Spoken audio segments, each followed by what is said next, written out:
Okay, see the next topic, patterns of biodiversity 13.1.2। तो दो patterns पढ़ेंगे। पहला हम पढ़ेंगे लैटिट्यूडाइनल ग्रेडियंट्स और सेकंड पढ़ेंगे हम species area relationship. So look to your first pattern that is latitudinal gradients.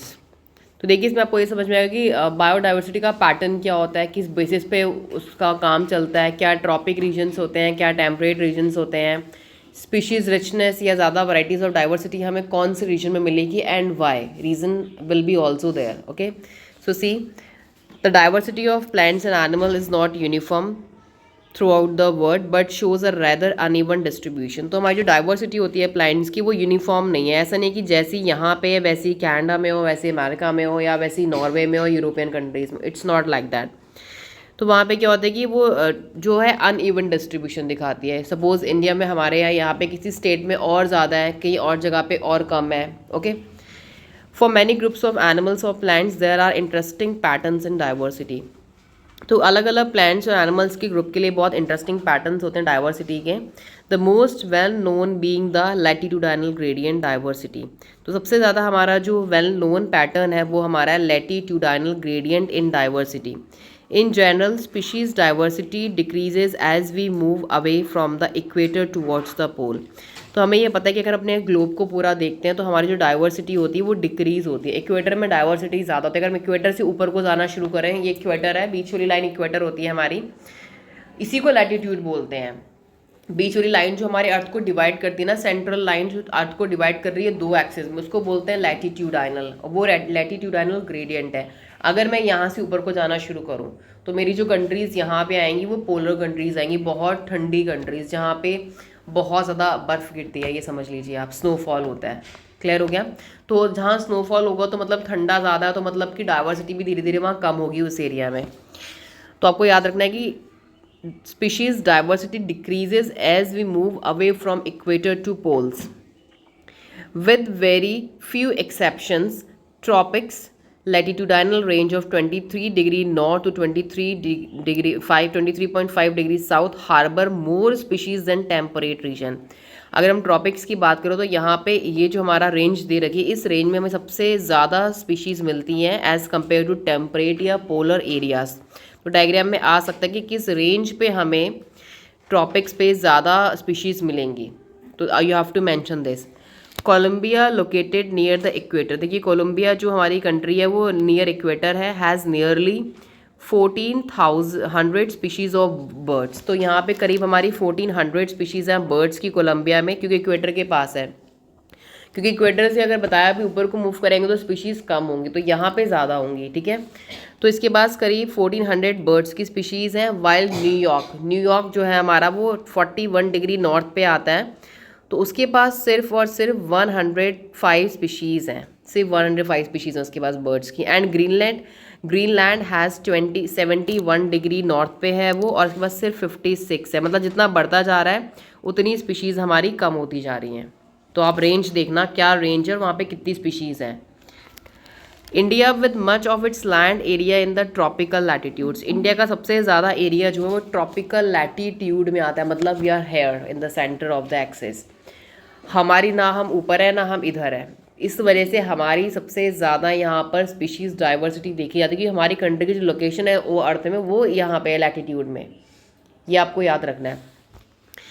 अब देखिए has about 1200 species of birds. तो हमारे पास करीब 1200 स्पीशीज़ बर्ड्स की हैं। देखिए a forest in a tropical region. अगर हम एक फॉरेस्ट की बात करें ट्रॉपिकल रीजन जैसे like Ecuador has up to 10 times as many species of vascular plants. और करीब अगर हम वेस्कुलर प्लांट्स की बात करें जिन्हें हम बोलते हैं टेरिडोफाइट्स, उसकी भी करीब 10 टाइम्स स्पीशीज़ हैं हमारे पास। And of equal area in temperate regions like Midwest of USA। The largely tropical Amazon rainforest in the South America has greatest biodiversity on earth। तो देखिए जो हमारा ट्रॉपिकल अमेजोन फॉरेस्ट है साउथ अमेरिका में, उसके पास सबसे ज़्यादा ग्रेटेस्ट बायोडाइवर्सिटी पूरे अर्थ में अमेजोन के पास है। अमेज़ॉन को लंग्स ऑफ द अर्थ भी कहते हैं, बिकॉज पूरी जो धरती के लिए जो ऑक्सीजन सबसे ज़्यादा जो मिल रही है वो प्रोड्यूस कर रहा है वो अमेज़ॉन फॉरेस्ट कर रहा है, तो लंग्स ऑफ अर्थ भी कहते हैं। ठीक है। सबसे घना जंगल जो है ना पूरी धरती का वो अमेजोन फॉरेस्ट है। वो कहाँ से किस किस कंट्री से मीट होते हैं, कहाँ कहाँ कंट्रीज तक जाते हैं, वो कहाँ कहाँ से, इतने लॉन्ग फॉरेस्ट हैं वो। It is home to more than, वो अमेजोन जो है ना वो होम किसके लिए, of almost 40,000 species of plant. I am just talking about species, not the number. इतनी प्रजाति प्लांट्स की हैं उस फॉरेस्ट में।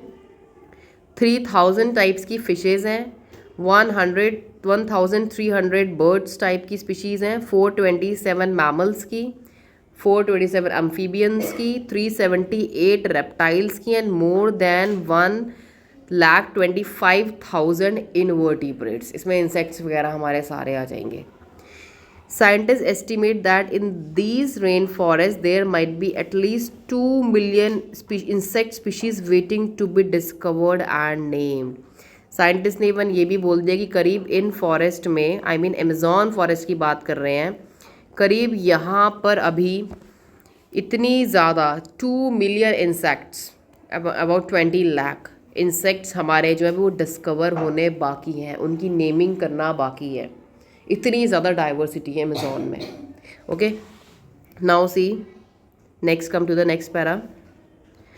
What is so special about tropics, ऐसा क्या है वो ट्रॉपिकल रेन फॉरेस्ट में कि वहाँ पे इतनी ज़्यादा डाइवर्सिटी हमें दिख रही है। तो see there are the few regions given by different ecologist and biologist. तो देखिए, ecologist and evolutionary biologist have proposed various hypothesis. उन्होंने बहुत सारी हाइपोथेसिस दी है इसके लिए। सम इम्पॉर्टेंट वन आर, तो एग्जाम में आता है कि what are the hypothesis for greater biological diversity in tropical regions. तो ये एग्जाम में आता भी है। तो आपकी हाइपोथेसिस नंबर 1 क्या है, तो आपको A B करके डालना होगा। फर्स्ट देखिए क्या बताई गई है कि ऐसा हो सकता है कि वहाँ पे स्पेशिएशन हुआ हो, इसलिए वहाँ इतनी डाइवर्सिटी है। Speciation is generally a function of time, unlike temperate region subsequent to frequent glaciation in past. पहले आपको स्पेशिएशन समझा देती हूँ। देखिए, उन्होंने बोला है कि बायोलॉजिस्ट या इकोलॉजिस्ट ने बोला है कि ऐसा हो सकता है कि ट्रॉपिकल रीजन्स में स्पेशिएशन हुआ। स्पेशिएशन मतलब होता है formation of a new species from a pre existing one, जो स्पीशीज़ वहाँ थी उससे ही नई स्पीशीज़ बन रही हैं। ऐसा इसलिए हो सकता है कभी कभी, फॉर एग्जाम्पल कोई दो पॉपुलेशन स्पीशीज़ की रह रही हैं, फॉर एग्जाम्पल हम उसको नेम करते हैं A और B, दो पॉपुलेशन रह रही हैं और बीच में वहाँ पे सपोज कोई बैरियर आ गया, आई मीन कोई नदी आ गई बीच में या कोई माउंटेन आ गया, तो वो दोनों पॉपुलेशन जो है वो स्प्लिट हो गई, अलग हो गई। अब वो आपस में ब्रीड कर रही थी, अब वो अलग हो गई। जब वो अलग होगी और जब उन्हें मौका मिला फिर से दोबारा मिलने का, एक साथ आके रहने का, जब वो बैरियर हटा बीच में से, तब भी वो आपस में एक दूसरे से ब्रीड नहीं कर पा रही थी, क्योंकि वो न्यू स्पीशीज़ बन चुकी थी। तब तक उन्होंने नए फीचर्स को अडेप्ट कर लिया था, नई बन चुकी थी, और इसको बोलते हैं formation of new species from the pre existing. तो इसलिए बायोलॉजिस्ट ने क्या बोला कि हो सकता है कि वहाँ पे स्पेशिएशन हुआ हो। आप लिख सकते हैं formation of new species from pre existing. दूसरा क्या है, देखिए, ट्रॉपिकल रीजन्स में हो सकता है कि अनलाइक टेम्परेट रीजन्स, जैसे टेम्परेट रीजन्स में क्या हुआ कि बहुत ज़्यादा फ्रीक्वेंट ग्लेशिएशन हुए, बहुत ज़्यादा ग्लेशियर्स वहाँ पे मेल्ट हुए, पास्ट में बहुत ज़्यादा ग्लेशियर्स बने भी। तो उसकी तरह यहाँ पे ज़रूरी नहीं है कि ऐसा हुआ हो, ठीक है। पर ट्रॉपिकल रीजन्स में क्या हुआ है, ट्रॉपिकल रीजन्स में बोला उन्होंने have remained relatively undisturbed for millions of years. तो उन्होंने बोला कि टेम्परेट रीजन तो डिस्टर्ब हुए हैं ग्लेशिएशन की वजह से, बट ट्रॉपिकल रीजन्स हमारे बहुत समय तक अनडिस्टर्ब्ड रहे। जब कोई भी चीज़ हमारे अनडिस्टर्ब्ड रहेगी तो क्या होगा, वहाँ पे कोई डिस्टर्बेंस जब नहीं होगा तो वो अपने तरीके से वहाँ पे नई स्पीशीज़ को फॉर्म करेगी। जब डिस्टर्बेंस हो रहा है तब हमारी स्पीशीज़ मरती है, उन्हें प्रॉब्लम होती है। जब अपनी जगह पे कोई रह रहा है और कोई डिस्टर्ब नहीं कर रहा है, कोई इन्वायरमेंट डिस्टर्ब नहीं कर रहा, तो अपने तरीके से वहाँ पे रिप्रोड्यूस करती हैं, अपने तरीके से अपने अंदर अडेप्टिव फीचर्स लाती हैं। ओके, ये हो गया हमारा फर्स्ट पॉइंट के 2-3 पॉइंट्स बन गए हमारे। अब देखिए, relatively undisturbed for millions of year and thus had a long evolutionary time for species diversity. इस वजह से उनको बहुत लंबा टाइम मिल गया एवोल्यूशन करने का, अपने अंदर चेंजेस लाने का, क्योंकि वो डिस्टर्ब नहीं हुए। बट अब क्वेश्चन ये भी आएगा एग्जाम में कि why temperate region has less biodiversity. आप लिखोगे वहाँ फ्रीक्वेंट ग्लेशिएशन हुआ, वो डिस्टर्ब्ड हुआ बार बार, इसलिए वहाँ इतनी स्पीशीज़ नहीं आ पाई। बट हमारा ये जो रीजन है ये अनडिस्टर्ब्ड रहा for many of the years, millions of time के लिए। बी पॉइंट में आ जाइए, very important. Tropical environments unlike temperate one, tropical temperate की तरह नहीं, are less seasonal, less seasons वहाँ कम बदलते हैं, ट्रॉपिकल में सीजन्स कम बदलते हैं, relatively more constant and predictable, वहाँ पे जो हमारा सीज़न होता है वो कांस्टेंट ज़्यादा रहते हैं और प्रिडिक्टेबल होता है। जब टेम्परेचर बार बार बदलेगा नहीं, सीज़न बार बार नहीं बदलेगा, स्पीशीज़ को प्रॉब्लम नहीं होगी अडेप्टेशंस में, वो अपना स्टेबल रहेंगे आराम से। अब किसी जगह पे तुरंत ठंड पड़ गई, तुरंत स्नोफॉल आ गया, कितनी स्पीशीज़ तो मर जाएंगी, डिस्टर्ब हो जाएंगी प्रॉपर साइकिल उनकी, बट यहाँ पे ट्रॉपिकल में ऐसा नहीं होता है। अब देखिए, such constant environments provide niche specialization and lead to a great species diversity. तो इसकी वजह से हमारा क्या हो रहा है, वहाँ पे नीच उनके हैबिटाट्स में स्पेशलाइजेशन हो रहा है, okay, and lead to greater species diversity, और स्पीशीज़ की डाइवर्सिटी भी बढ़ती जा रही है। अब थर्ड पॉइंट क्या बोला बायोलॉजिस्ट ने कि क्यों ट्रॉपिक्स में ज़्यादा डाइवर्सिटी है, there is more solar energy available in the tropics, most important, वहाँ पे सोलर एनर्जी बहुत ज़्यादा अवेलेबल है, which contribute to the higher productivity, जिसकी वजह से वहाँ पे प्रोडक्टिविटी, क्योंकि जहाँ सनलाइट प्रॉपर भरपूर मात्रा में पहुँचेगी वहाँ पे प्रोडक्टिविटी ज़्यादा होगी। I explain you GPP and PP, depend करता है कि सनलाइट रीजन में कितनी आ रही है, okay. This in turn contribute indirectly to greater diversity, जब सनलाइट ज़्यादा आएगी तो क्या होगा, प्रोडक्टिविटी ज़्यादा होगी, प्रोडक्टिविटी ज़्यादा होगी तो बायोडाइवर्सिटी भी खुद ज़्यादा होगी, सेंसेस ज़्यादा होगी ना, हर चीज़ की डाइवर्सिटी भी तो खुद बढ़ेगी वहाँ पे। तो अब देखिए ये आपका हो गया about latitudinal gradients. Now I will explain you one more thing, that is your earth. आपका मैं आपको थोड़ा अर्थ प्लेनेट एक्सप्लेन करूँगी, अपना अर्थ और उसमें क्या क्या रीजन्स है, ओके, सो लिसन केयरफुली। तो देखिए हमारा जो पूरा अर्थ होता है उसके जो बीच वाली सेंट्रल लाइन जो डिवाइड करती है आपको टू एक्सेस, उसको क्या बोलते हैं, equator. You can write down there also. Central line जो हमारी होती है इक्वेटर होती है, बीच वाली सेंट्रल लाइन को बोलते हैं इक्वेटर, और इसको हम बोलते हैं लैटिट्यूड, इसे बोलते हैं latitude. So you can see over here, आप लिख भी सकते हैं यहाँ पे, this central line is known as latitude, okay, इसको इक्वेटर भी बोलते हैं।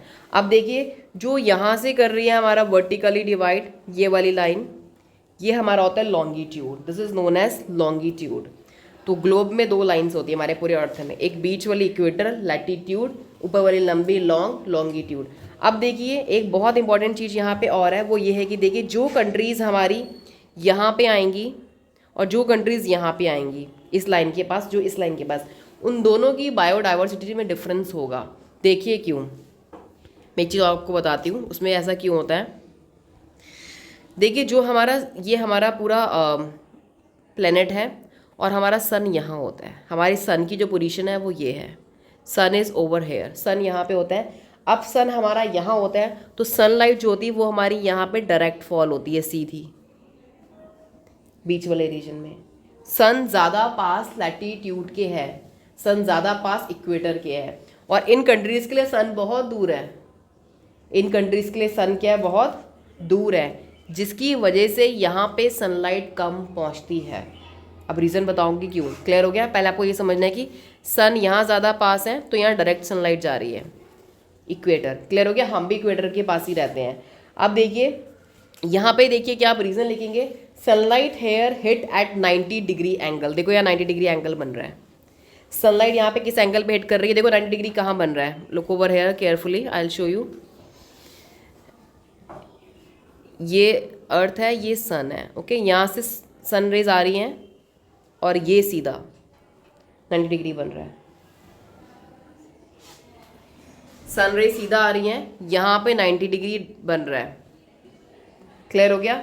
अब 90 डिग्री बनने की वजह से क्या हो रहा है, हमारे जो इक्वेटर है इस वजह से हॉट भी हैं, क्या है, हॉट भी हैं, क्लियर हो गया। अब देखिए अब अगर ये वाली कंट्री की बात करूँ, ये हमारे पोलर रीजन्स होते हैं, इन्हें क्या बोलते हैं, पोलर रीजन्स, मतलब पोलर कंट्रीज़, कंट्रीज़ का नाम भी रख दिया पोलर कंट्रीज़। यहाँ पे देखिए क्या होता है कि हमारी सनलाइट जो होती है यहाँ पे उसको यहाँ जाना पड़ता है बहुत दूर। अब आप एक रीज़न लिखेंगे, write one reason, poles do not receive direct sunlight,